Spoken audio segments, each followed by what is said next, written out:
Recycling giant Suez has blamed contaminated council green waste for compost that kills hundreds of home vegetable gardens. Powerful herbicides were in a batch produced at the company's Melbourne facility late last year.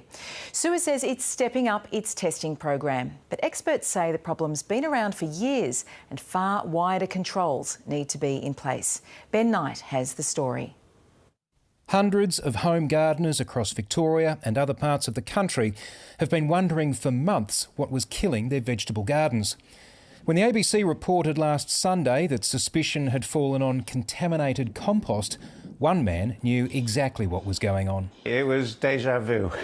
I dealt with this 20 years ago in San Diego and in California. In 2001, Stephen Greeley ran the City of San Diego's recycling program, and he helped to run a successful campaign to ban clopyralid herbicides from urban and commercial use in California. I was surprised it took so long to come up in Australia and to really hit the news here. It has now. The recycling giant Suez was identified as the source of a batch of compost that was then sold on to the public through garden centres in various soil mixes. Suez has been testing samples, and it's now confirmed that a batch of compost produced at its Epping facility was contaminated with similar powerful herbicides to those banned in California: triclopyr, picloram, 2,4-D, dicamba and MCPA. Suez has also determined they came from municipal green waste, but the company can't yet say exactly where.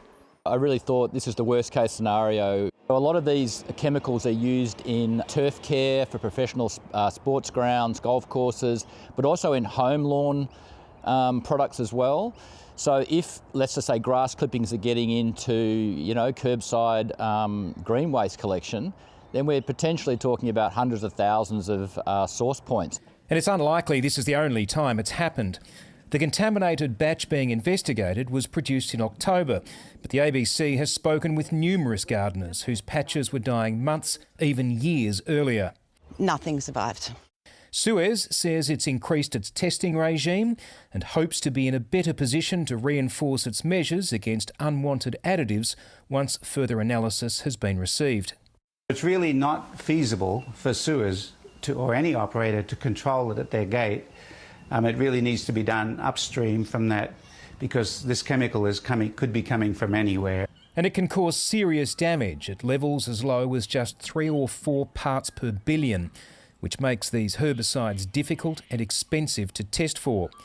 But under Australian standards, companies like Suez aren't even required to test for them. In fact, Suez maintains correctly that its compost fell within Australian and EPA standards. The standards are outdated and need to be tightened up, because we now know significantly more about environmental contaminants, environmental pollutants. A whole range of new chemicals are now out there. That would mean big changes at all levels of government, from the Commonwealth right down to local councils who look after grounds like this. If they wanted to keep using these herbicides, they'd have to think about what to do with the green waste other than sending it to compost. This is potentially a very widespread problem, and I think we're going to have to regulate the use of these chemicals, particularly in home gardens. But if it really is the main problem is turf clippings coming off sports fields and golf courses, then it's going to have to be regulated, because otherwise this is just going to go on forever. Ben Knight, ABC News.